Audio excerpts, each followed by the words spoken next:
Ang impyerno po ay hindi isang kwento. Pag may napunta sa impyerno, there is no escape in hell. Ang pinakahirap sa impyerno ay hindi lang walang hangin, walang tubig, walang relief kahit isang segundo. Pinakamahirap sa impyerno, hindi lang may apoy, may uod nagpapasok sa mata, sa tenga, sa bibig. Hindi lang po yun ang pinakamahirap sa impyerno. Ang pinakamahirap sa lahat ay yung nandoon ng isang tao habang panahon. Yan pong pinakamahirap.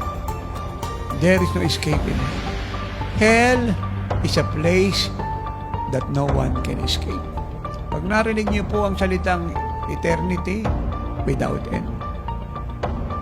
Kaya pag binasa niyo ang Bible, ang karugtong ng salitang hell ay eternal punishment.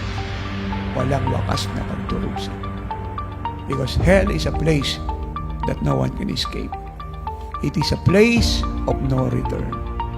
It is a place that was created by God and designed by God for the devil and demon in hell. Hindi para sa mga taong nilikha sa anyo tuwangis ng Diyos.